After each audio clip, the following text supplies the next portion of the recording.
Welcome to T&R Plus series, where I collaborate with special guests and often industry experts.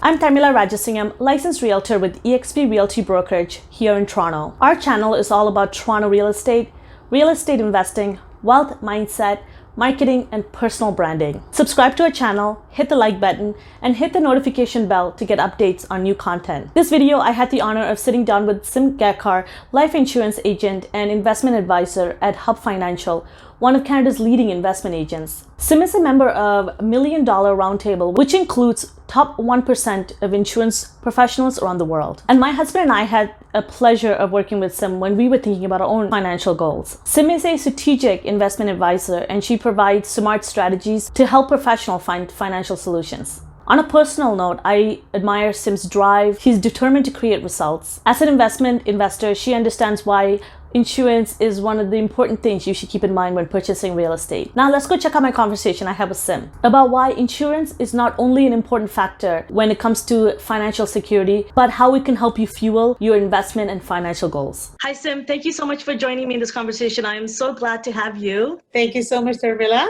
That's my pleasure. Yeah, and I wanted to just I did have a pre-recorded message that goes earlier to this that talks about who you are, and I can't wait for people to get to know you a little bit. And today I wanted to ask you a couple of questions, and one of which is why life insurance is one of the first few things people should think about when and after purchasing a real estate property. See, life insurance is a very important part of anybody's portfolio because the biggest asset anybody can have is the real estate, biggest mortgage and everything. So to protect that, and life is not certain. Nobody knows when anything can happen. So insurance is something which gives you a very good protection. If something happens, your loved ones are not without the shelter. So, you can protect your mortgage so that the family continues to live in the same house. And at the same time, life insurance gives income to the other member who's left behind so that the loss of income from the loss of the person at least can fill those gaps. So it's very important, Tharmila. And I know that you and I had this when working with you about our own financial goals. And so why is life insurance an important aspect when it comes to investments and kind of thinking about a long-term financial strategy? Very good question, Tharmila, because life insurance, a lot of people think that it pays on the death. It definitely does pay on the death, but it does have a component inside it, which is a cash value, which makes the uniqueness of the policy that you would be the beneficiary of your own policy, meaning you can have the cash while you're alive if you have a product called whole life or universal life policy where funds grow in the policy and you have the access to the funds. So in case you want to save for your retirement, this is a very good another asset where you can put the funds in the policy and they grow in the tax-free environment, in fact, tax-deferred environment, and you have access to the cash as well. So this is one of an asset as well. You can consider it as like a virtual real estate kind of a thing. Yeah, absolutely. And, everyone is different. And I know it's case by case scenario. And again, you and I had this conversation and how detrimental it could be when you choose the wrong policy. So can you explain why it's so important that you choose policy? And it is very important because there's nothing like one size fits all in, insurance, because it's definitely based off the needs. The first thing for anybody, we always do the fact finding. We have to do the needs analysis that what is the need for insurance for the person? And we look at the liabilities the person has. If this person is out of the picture today, how it's going to impact the family. So young families where husband and wife both are working, they have kids who are dependent on them. There's a lot of need for insurance just for the protection purpose. Somebody, if one of the parents, something happens to one of the parents, and the other family members will be very hard for them to lead the life, the same house, same expenses. So it's going to be hard. That's a different stage of life. Somebody who's in their 50s and 60s, they're going to have a huge tax liability once they, if they are into the corporation or even for their family, once they die, their RRSPs, everything is considered as deemed disposition of all your assets on the day you die. So there'll be huge tax implications after both the husband and wife both die. So there's different ways that we find out what is the need for this particular person, and then I can position insurance. So it is something based off the fact finding and needs analysis. That's great. And I love that there's a very strategic process to arriving at that, choosing the right policy. So speaking about that, what are some mistakes you see people making when choosing the right policy? What are the mistakes? Yeah, I know that you and I talked about that too, right? Yeah. Josh and I were a really good example. We worked with someone in the past before and who didn't do the same strategic questioning and the needs analysis that you did with us. Absolutely. So, there are some policies, and a lot of times clients come to me and they say they bought this policy 30 years ago and they're still paying premiums for that policy, and the premium is increasing and their income is not the same. They are in their 60s, income has gone down, but the policy premium is increasing. So they get very upset and they say somebody sold us 20 years ago, 30 years ago. This is what I always say, that one should always go into every option available, because universal life policies, just like you say, they are on YRT, which is yearly renewable term, means that the premium of the policy will continue to change. And as you, in the younger years, the premium is very low, but as you go older, premium goes very high. So that is something one should definitely find out the need. If the need is temporary, just like mortgage for a house, maybe buy a term 20, maybe buy a term 30, you're just protecting one asset. But if you're doing a long-term planning where you want policy to pay you back, then it's a good idea to go with the whole life policy, where you pay the premiums for 20 years and the policy continues to grow with the cash value and death benefit both increasing. So depending upon your affordability, your need, what exactly are you looking for? Everything has to be decided so that 20 years when you look back, you don't repent, oh my God, what did I buy? Why didn't I find it at that time? And I have so many clients who come to me and I always tell them, now the health is not the same.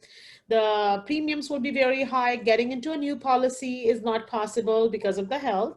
And very especially universal life policies, they are not changeable. You cannot change them into anything else except leveling the premium. It will be very high. Absolutely. Yeah. I love how there's so many strategic layer to this, right? And it's a two-way conversation, and they're kind of a team member working with you, giving you the right information so that you can help them with their goals. So what are some things that you should look for when you're working with a investment advisor? And I know that not everyone is the same and not everyone have the same background. So I know it's very important because you're the knowledge holder, you're the expert. So what are some things we should look into? Thank you for that, Tharmila. But I really think that holds a lot of value because number one, the knowledge of the person is very important. In our industry, credentials, your whatever designations you have, that holds a lot of value. And then what organizations are you part of? What are you doing in your everyday practice? Because I wouldn't say that a 25-year-old person wouldn't know.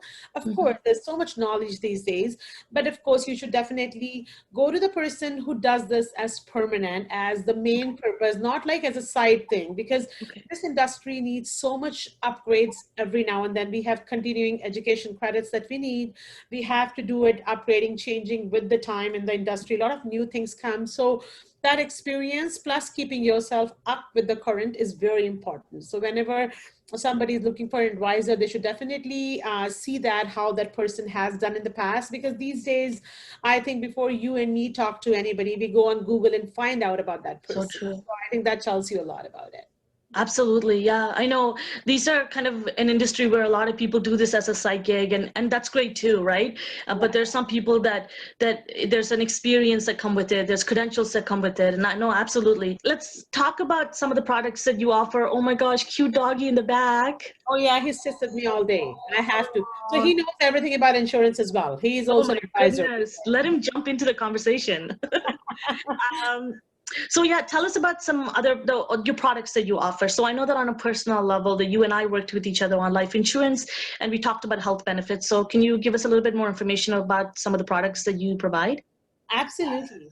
So there's two different sides. One is the personal side and second is the corporate side. So on the personal side, I would say the first need is the life insurance. The second would be a critical illness. Third would be a disability insurance. Then there's health and dental, which is the extended health. And then there's long-term care. So every stage of life, everything is equally important. Somebody who's husband, wife in their 30s and 40s, if something happens to them, the other person would be really devastated. So they definitely need to have life insurance. But second thing, critical illness, if you are alive and something happens to you, the living benefit gives you a lump sum amount, very important. Then disability is also called as income replacement, in case what you're doing today, you're not able to do tomorrow because you got hurt or you got sick. that monthly income that needs to come to the house has to be coming, because who's going to pay your bills? You don't want to change your lifestyle. So something which income replacement is a policy which can start providing you the monthly income, very important.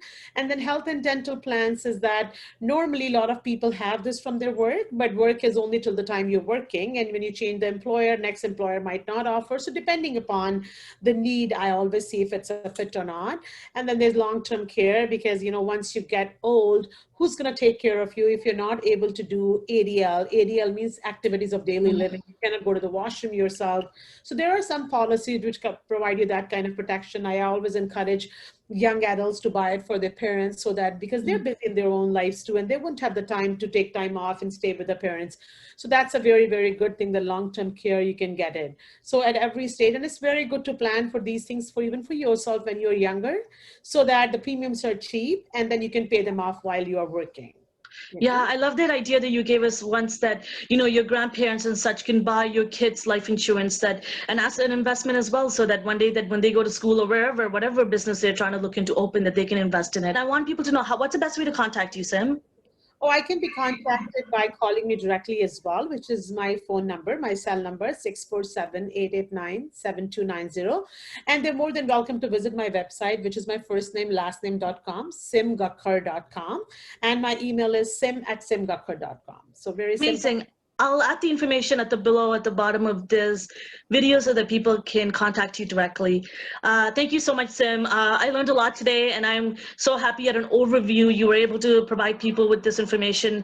I know that this information not a lot of people look into when purchasing a property, and even after buying a property. It's kind of part of a full conversation when thinking about your investment and financial goals. So I'm so happy to have you spending time with me answering questions.